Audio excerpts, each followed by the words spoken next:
43 часа. Из них как минимум 15 я провел, переигрывая то, что уже прошел, потому что игра просто стирала мои сохранения. Чё произошло?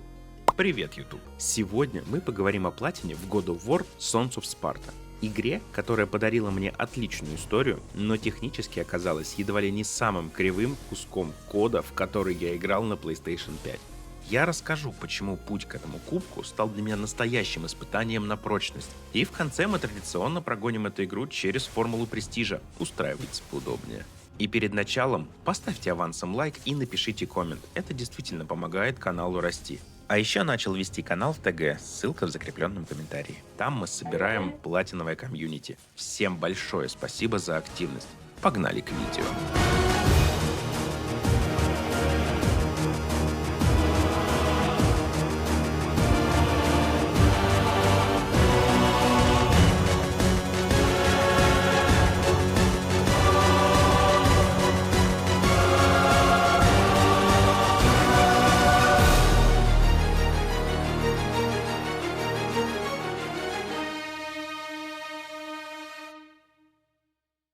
Начнем с того, ради чего вообще стоит запускать этот приквел. Сюжетно Санта-Моника не подвела. Поиск пропавшего мальчика, становление Кратоса, его отношение к брату. Все это держало меня у экрана и ощущалось как правильная предыстория бога войны. Все-таки Кратос в первую очередь это спартанец. За Спарту, брат. Геймплейно перед нами классическое метроидвания, и поначалу это даже интересно. В игру перенесли исторически достоверную базу. Лакония, гора Тайгет, река Эврот – это реальные области Древней Греции. Завезли и полную русскую локализацию, даже голос взрослого Кратоса. Михаил Сергеевич, мое вам почтение. Хочешь слушать дальше, не отвлекайся. И казалось бы, это минимум 8 баллов. Но дьявол, как известно, кроется в деталях. И здесь эти детали начинают откровенно пугать. Вот вам пару примеров. Если не хотите спойлеров, то мотните, пожалуйста, вот на этот тайм-код. Спасибо. Все прекрасно знают, с какой стороны находится легендарная красная тату. С левой ведь, верно?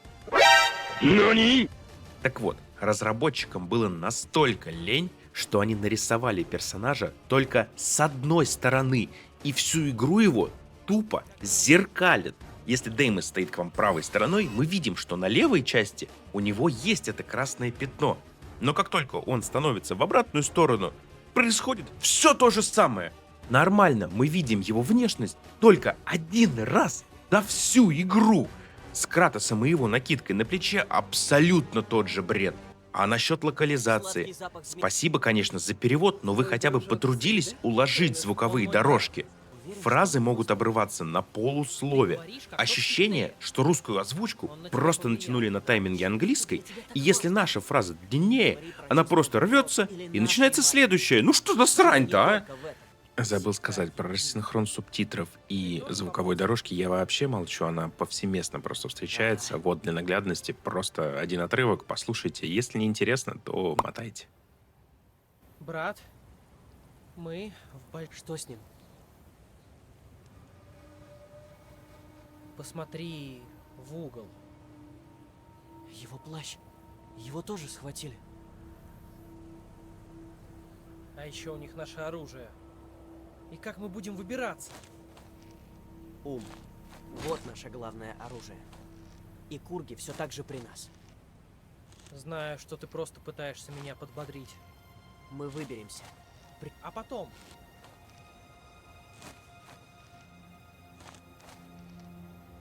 Надо разобраться с сектой. Нечего им ловить людей. Ассеты, интерфейс, сундуки – все тупо скопирован из перезапуска God of War. Но если бы проблема была только в ленивом визуале, вы представьте, просадки FPS в 2D игре на PlayStation 5 в 26 году. Плюс у меня игра наглухо вылетала 4 или 5 раз. И каждый вылет ломал мне сейф. Один из таких крашей стер 7 часов геймплея. Да, опять вылетело. Сейчас по-любому опять на час откатит. Так, пропускаем. Давай, грузи. Чё? Чего, блядь? В смысле? Насколько вы меня откатили? Какого? В смысле, блядь?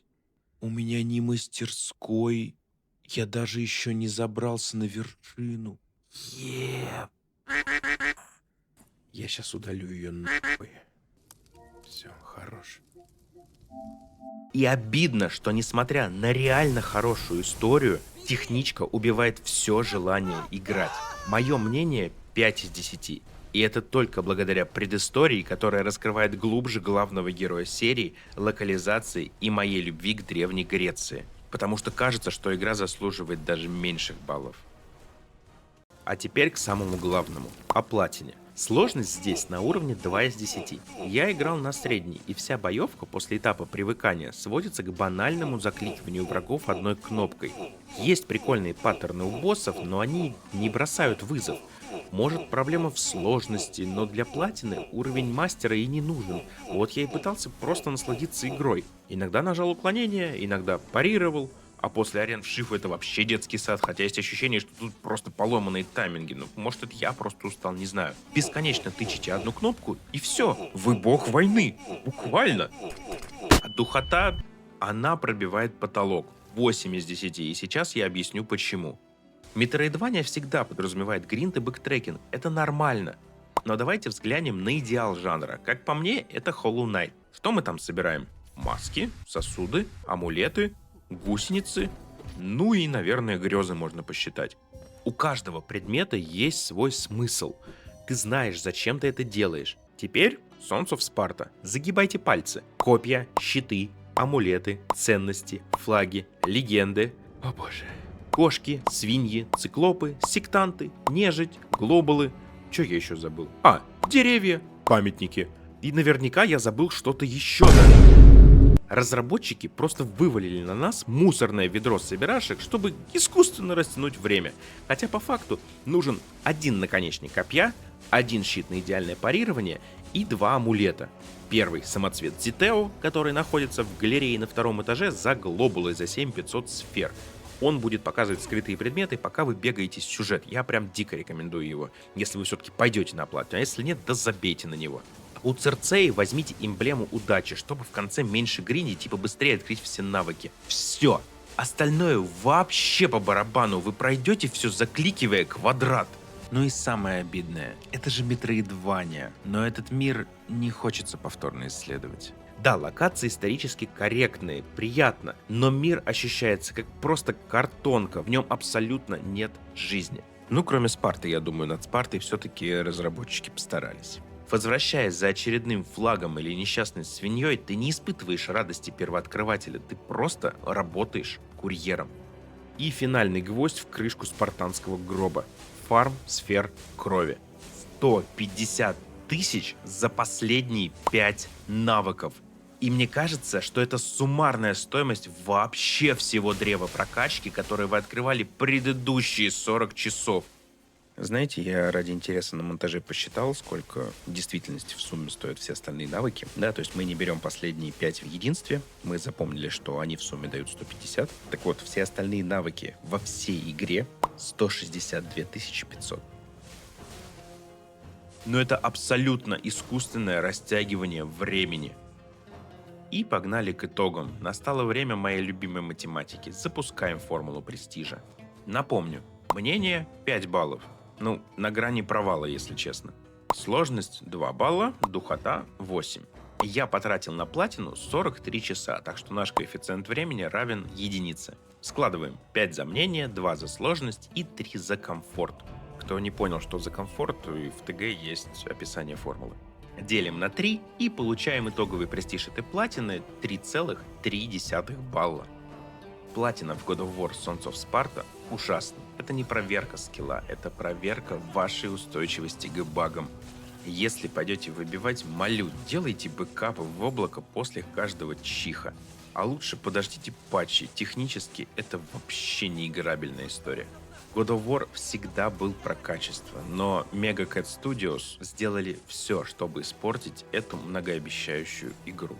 Пишите в комментариях, ломали ли баги ваш путь к платине в других играх и как вам новый бог войны. Ставьте лайк, подписывайтесь на канал, здесь мы получаем и оцениваем платины. Играйте в хорошие игры и берегите свои нервы. Всем пока-пока.